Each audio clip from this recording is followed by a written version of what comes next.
In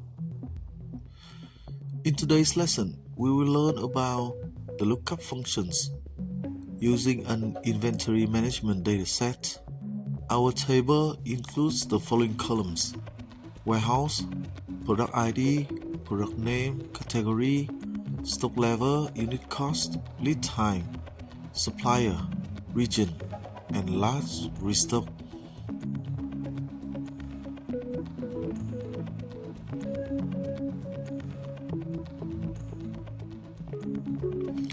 In the task number 1, we will find the relative row position of product ID P8807 in the product ID column.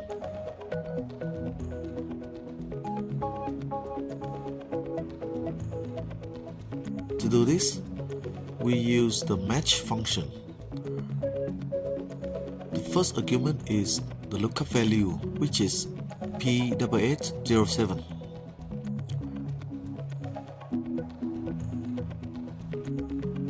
The second argument is the lookup array, which is the product ID column.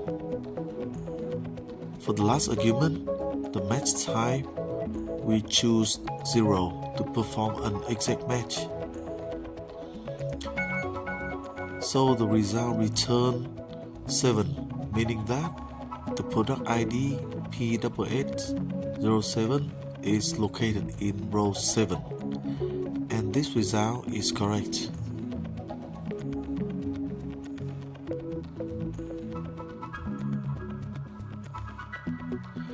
In the task number 2, based on the row number from the task number 1, we use the index function to retrieve the product name from the third column.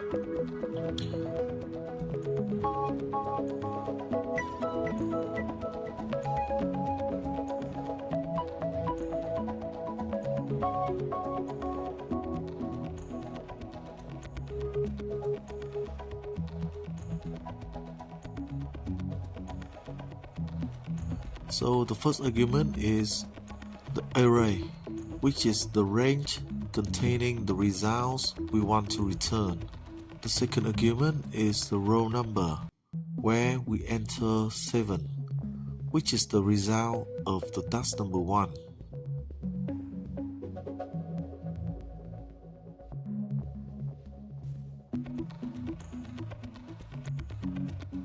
The column number argument is optional, so we leave it blank. The result returned is silicon chip, which is the correct product name of the product ID P8807. In the task number 3, we will use the product ID P8805 to find its warehouse.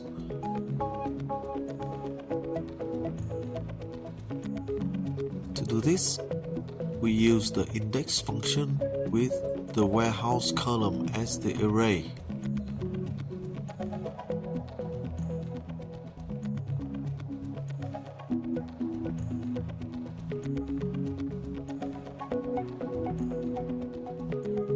For the row number, we again use the match function.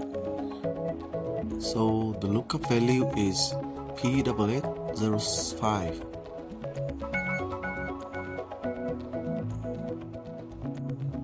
The lookup array is the product ID column, and we select 0 for an exact match.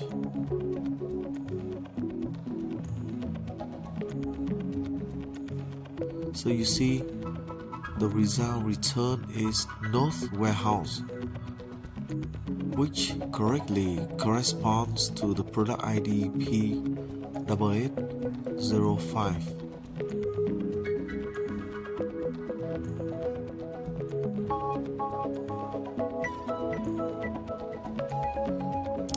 In the task number 4, we will use the match to find the column index of the supplier header.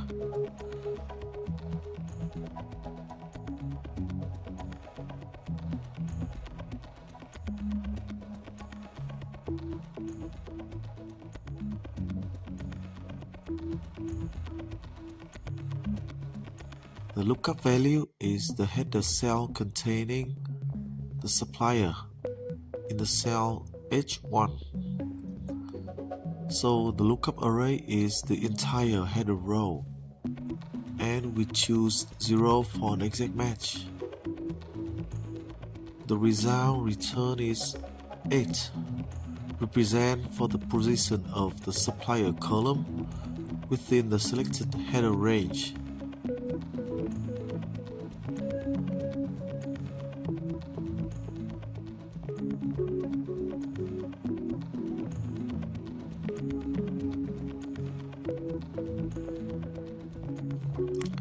In the task number 5, we will combine index and match to find the unit cost of titanium rod.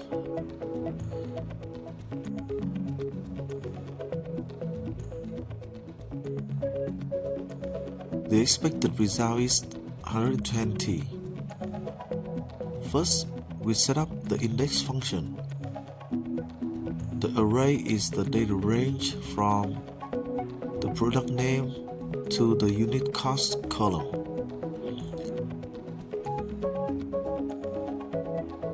For the row number, we use the match function.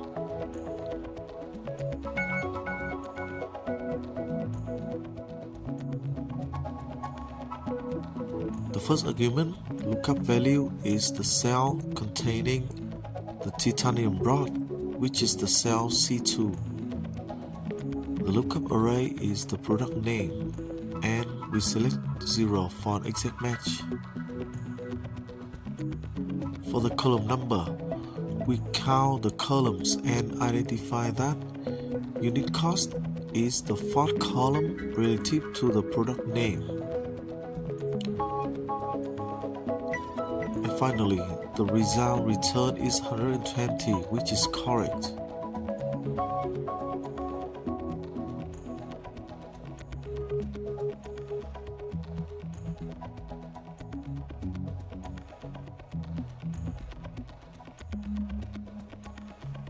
To verify, we change the lookup value to bow M10 by updating the cell C2 to C11, and the function correctly returns the unit cost for bow M10 product. In the task number 6, we will use the if error together with index and match to display the text not found when searching for an invalid ID. First, I copy the previous formula for convenience. Then I delete the row containing the bow M10, which causes the formula to return an error.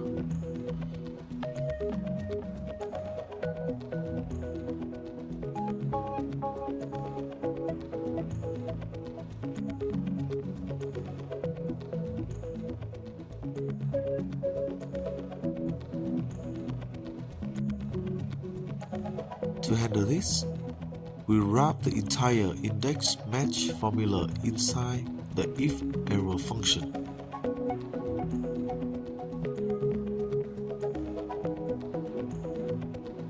The first argument of the if error function is the original formula,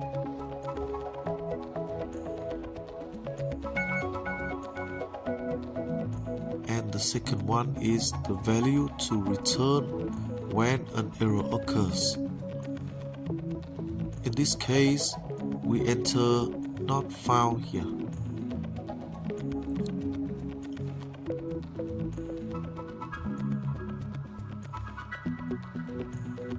The formula now displays a clean message instead of an error.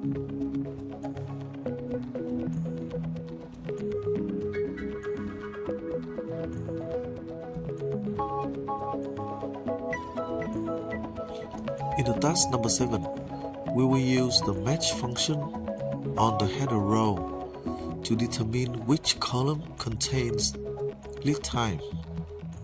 The first argument, lookup value, is lead time. The second one, lookup array, is the header row, and we selected 0 for an exact match. The result shows that lead time is located in the column position number 7.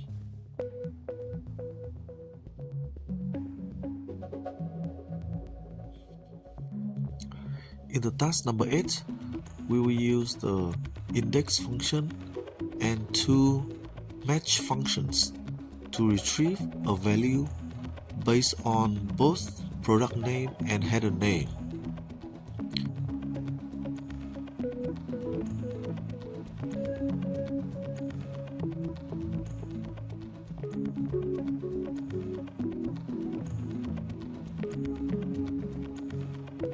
So in this case, we start with the index function. The array is the entire dataset, including headers.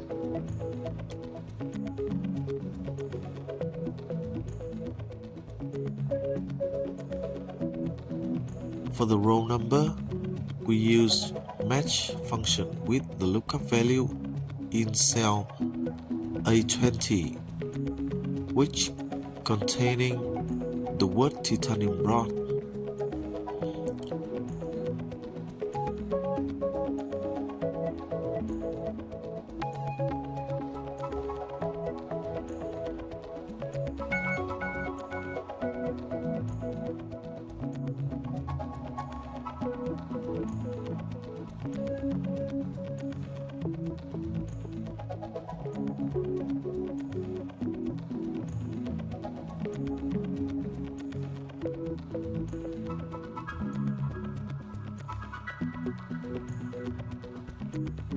The second argument, lookup array, is the product name column, and the last one, 0 for exact match. For the column number, we use another match function. The first argument, lookup value, is the header name in cell B20. The lookup array is the header row, and again we choose 0 for exact match. Now the formula correctly returns 120 for the unit cost of titanium rod.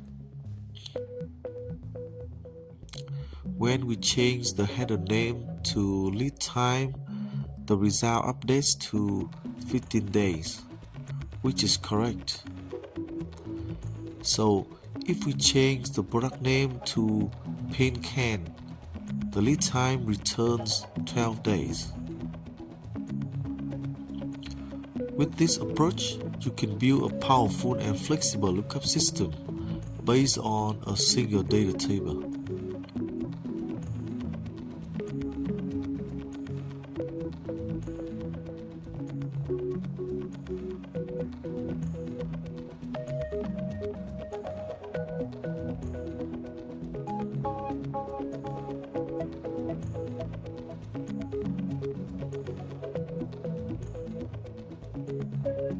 In the task number 9, we will demonstrate what happens to index and match formulas when a new column is inserted. When we add a new column, some of the earlier index match formulas return incorrect results because they rely on fixed column positions and require manual adjustments. However, the formula used in task number 8 continues to work correctly. This is because all of its arguments are fully dynamic and based on cell values only, not fixed column numbers. This is a key advantage of this approach and an important concept to understand.